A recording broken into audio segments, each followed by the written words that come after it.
So hello বন্ধুরা, welcome back to my channel. তো বন্ধুরা, আপনাদের জন্য আরও একটা ভিডিও নিয়ে আসলাম আমি। তো আজকের ভিডিওটা হচ্ছে খাবারের ভিডিও। আর আমি বেশিরভাগ খাবারের ভিডিও বানাই, কারণ আমি খাবারকে প্রচণ্ড ভালোবাসি। তার জন্য চেষ্টা করব যাই পারি একটা দুটো খাবারের ভিডিও বানানোর জন্য।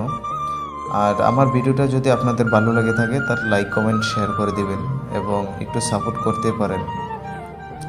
তার জন্য আমি হোটেল থেকে আজকে বের হয়ে গেলাম, ডিউটি করে বের হয়ে পড়লাম দুপুরবেলা খাবার খাওয়ার জন্য।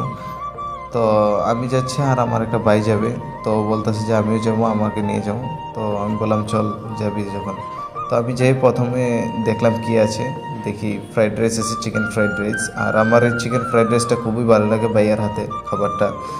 ভাইয়া অনেকটা জোস করে বানায় চিকেন ফ্রাইড রাইসটা, তার জন্য আমি চিকেন ফ্রাইড রাইসটাই খাই। আর ভাইয়াকে বললাম একটু ভালো করে বানানোর জন্য। ভাইয়া বলতেছে তুমি টেনশন করো না, তুমি যে বসো ওইখানে, আর আমি ফ্রাইড রাইসটা বানিয়ে দিই, তুমি খেয়ে বলো। আমি ওইখানে বসলাম না, কারণ আমি ভাইয়া একাই আসছে, তার জন্য আমি আজকে প্লেটটা সাজাবো। প্লেট রেডি করছি আর ভাইয়া ফ্রাইড রাইসটা রেডি করছি।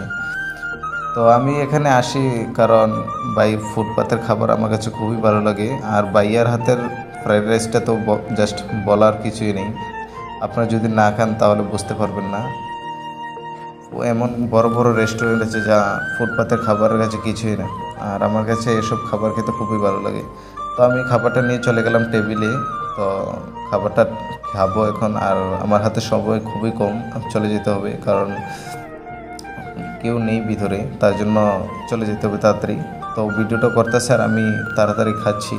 তো যদি আমার খাবারের ভিডিওটি ভালো লাগে থাকে আপনাদের লাইক কমেন্ট শেয়ার করে দিবেন। ভিডিওটা এই পর্যন্তই।